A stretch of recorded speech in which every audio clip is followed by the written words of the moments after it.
Hello, bachcho. Let's read this question. So this question says, figure gives spring force Fx versus position x for the spring block arrangement of the figure. Okay, the scale is set by Fs is equal to 160 Newton. We release the block at x is equal to 12 centimeter. How much work does the spring do on the block when the block moves from xi is equal to 8 centimeter to x is equal to minus 10 centimeters? Okay, तो चलिए बच्चों, अब हम इस question को start करते हैं।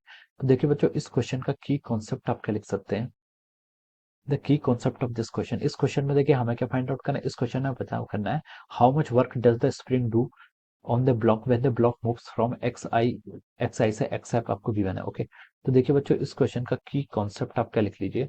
The key concept of this question क्या लिख सकते हैं आपका, work done by the spring. क्या लिख सकते हैं आपका, work done by the spring. Work done by the spring, this will be the key concept of this question. ये हो जाएगा आपका इस क्वेश्चन का। आप इसको क्या लिख सकते हैं, this will be the key concept of this question. Okay, तो देखिए बच्चों, work done by the spring, spring आपका कितना वर्क डन करती है। ओके, तो देखिए work done by the spring हम कैसे डिफाइन कर सकते हैं, उसकी क्या potential energy, difference in the potential energy. Okay, difference in the potential energy. मान लीजिए उसकी इनिशियल पोटेंशियल एनर्जी कितनी है आपकी, हाफ के इंटू इनिशियल मान लीजिए एक्स आई स्क्वायर है माइनस ऑफ अवर हाफ के टाइम्स एक्स एफ का square. Okay, so this will gives us the work done. ये क्या आपका चेंज इन पोटेंशियल एनर्जी का जो डिफरेंस होगा, सॉरी जो आपका क्या होगा पोटेंशियल एनर्जी का डिफरेंस होगा, यानी कि चेंज इन पोटेंशियल एनर्जी होगा।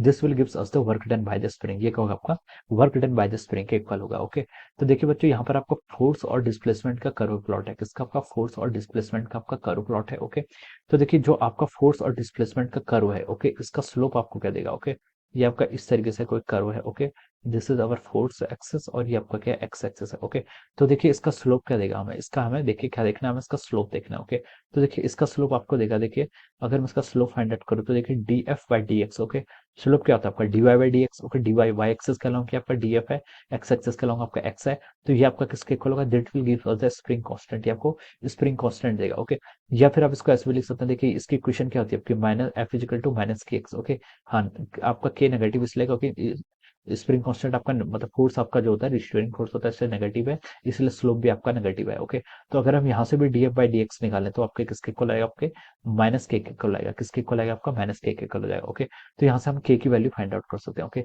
तो देखिए यहाँ से k की वैल्यू कितनी आएगी, k की वैल्यू अब f बाई एक्स कर लेंगे तो देखिए कितना हो जाएगा आपका 160 न्यूटन। 160 न्यूटन का आपका फोर्स लग रहा है, ग्राफ से देख रहे हैं। ओके, 160 न्यूटन का फोर्स है और इसने एक्स एक्सिस का लॉन्ग कितने डिस्टेंस है आपके यहाँ पर 2 है। ओके, तो ये आपका 2 सेंटीमीटर हो जाएगा। 160 न्यूटन है और आपका 2 सेंटीमीटर में है, तो आपको इसको 2 into 10 to the power minus 2 meter लिख लीजिए। ओके, ये आपका आ जाएगा। ओके, अब देखिए इसको आप सॉल्व करेंगे तो आ रहा है आपका 80 into 10 to the power 2 newton पर मीटर। ओके, ये क्या आ गया आपका, this will be the value of the K. ये क्या आ गया आपकी के की वैल्यू आ गई, इसको आप लिख सकते हैं 8 into 10 to the power 3 newton पर मीटर। ये आपका फोर्स कांस्टेंट की वैल्यू आ गई। ओके, अब हमें इससे यहाँ पूछा था क्वेश्चन, हमसे तो क्वेश्चन है वर्क डन पूछा है। तो वर्क डन आप बेसिकली क्या कर लीजिए, सिंपली फाइंड आउट कर लीजिए के वाई टू क्या हो जाएगा आपका एक्स आई का square minus of over x F का स्क्वायर। ओके, ये हमें यहाँ पर क्या करना है, कैलकुलेट करके आपको यहाँ पर ये बताना है। ओके, तो देखिए बच्चों, इसको आप क्या लिख सकते हैं, देखिए हाफ इंटू के की वैल्यू कितनी हो जाएगी आपकी 8 into 10 to the power 3 newton पर मीटर। ओके, ये आपकी क्या होगी, के की वैल्यू की इंटू एक्स इनिशियली कहाँ पर था, देखिए प्लस 8 सेंटीमीटर पर था। ओके, तो इसके करस्पॉन्डिंग आपका लिख सकते हैं प्लस 8 सेंटीमीटर का आप लिख सकते हैं 8 into 10 to the power minus 2। सारा सिस्टम में क्या कर रहा हूँ, एसआई सिस्टम यूज कर रहा हूँ। मैंने इसको सेंटीमीटर को मिनट मीटर में कन्वर्ट कर दिया, माइनस एक्सएफ कितना हो गया, देखिए आपका माइनस 10 सेंटीमीटर हो गया। देखिए जो आपकी पोटेंशियल एनर्जी है एक्स के स्क्वायर पर डिपेंड करती है, किस पे डिपेंड करती है, आपके एक्स के स्क्वायर पर डिपेंड करती है। ओके, तो ये आपकी इस टर्म से क्या हो जाएगी 10 into 10 to the power minus 2 लिख लीजिए, माइनस लिख लीजिए, लेकिन माइनस का कोई महत्व नहीं क्योंकि इसके ऊपर क्या आपका स्क्वायर हो जाएगा, तो ये टर्म आपकी क्या हो जाएगी, पॉजिटिव हो जाएगी इटसेल्फ। ओके, तो ये हो जाएगा देखिए आपका 4 इंटू 10 टू द पावर 3। आप इसको यहाँ से ऐसे लिख लीजिए 8 का स्क्वायर कितना हो गया 64 into 10 to the power minus 4 minus of. Okay, minus 10 का स्क्वायर कितना हो जाएगा आपका 100 हो जाएगा into 10 to the power minus 4। आप इसको यहाँ पर से ऐसे लिख लीजिए, तो देखिए ये कितना हो गया आपका 4 into 10 to the power 3 into, अब इसको आप यहाँ से कैलकुलेट कर लीजिए कितना हो गया, देखिए 64 माइनस 100 कितना हो जाता है आपका माइनस 36 हो जाएगा into 10 to the power minus 4 लिख लीजिए। ओके, इसका फर्दर सॉल्व कीजिए, ये हो गया आपका माइनस 144 हो जाएगा और यहाँ से आपका 10 टू द पावर माइनस 1 हो जाएगा। वर्क है तो न्यूटन इंटू मीटर, ये आपका जूल में हो जाएगा। ओके, तो ये हो जाएगा आपका देखिए minus 14.4 joules. Okay, so this much work आपको क्या करना पड़ेगा, आपका 14.4 के इक्वल आ रहा है। ओके, तो हम बोल सकते हैं यहाँ से आपका क्या 14.4 जूल्स का क्या होगा आपका यहाँ पर वर्क डन होगा। ओके, नेगेटिव में क्यों आया है, क्योंकि this is the work that is this is a work which is done on the spring, यह वर्क क्या हुआ आपका स्प्रिंग पर क्या हुआ आपका, ये आपका स्प्रिंग पर क्या हुआ आपका टोटल वर्क डन हुआ है। ओके, इनिशियल डिस्प्लेसमेंट क्या था आपका 8 सेंटीमीटर था और फाइनल क्या आपका -10 सेंटीमीटर है,